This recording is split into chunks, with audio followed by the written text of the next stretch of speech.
Kadang ya, orang yang udah lahir Kristen itu punya satu kelemahan. Kalau kita nggak hati-hati, kita akan menggampangkan Tuhan. Justru orang yang pernah tertolak, yang merasa dirinya paling berdosa, itu yang akan menyeka Yesus dengan rambutnya, menyeka kaki Yesus dengan rambutnya, yang memecahkan buli-buli Narwastu itu. Tapi orang yang merasa, ya aku dari dulu kan sudah anak Tuhan, malah biasa-biasa. Orang yang jatuh dalam dosa, orang yang merasa dirinya Korah, orang yang merasa kotor, tidak layak seperti pemungut cukai di bait suci atau di bait Allah. Orang-orang seperti ini, kalau pintu bait Allah dibuka, rumah Tuhan, kalau di dalam rumah Allah, mereka orang pertama yang lari mendahului langkah orang lain, berjalan maju dalam kepadatan manusia. Ini baru namanya haus.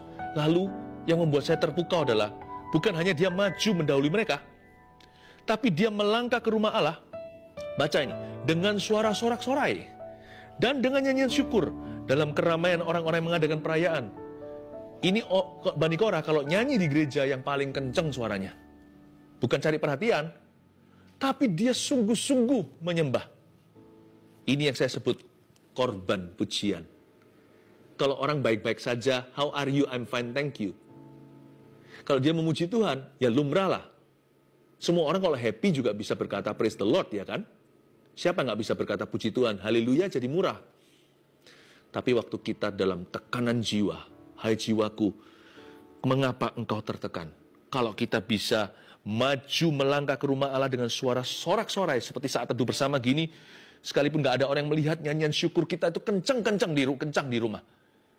Kita angkat tangan ikut memuji, menangis sekalian, jadikan air mata itu makanan jiwa. Oh, plong ya. Ada waktunya kalau jiwa saya tertekan ya, kalau saya saat teduh sendiri gitu, secara pribadi, saya menangis sejadi-jadinya. Saya nggak malu cengeng jadi laki-laki, karena saya tahu kepada siapa saya menangis.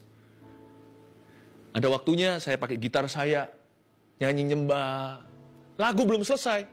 Pada waktu endingnya saya ulang-ulang. Udah nggak bisa keluar kata-kata. Saya menangis, mengerang seperti seorang bayi di dalam gendongan mamanya.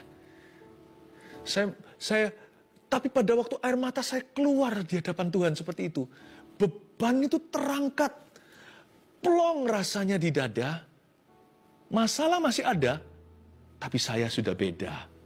Ketika air mata saya menjadi makanan untuk jiwa, yaitu saat Allah menjamah hati saya.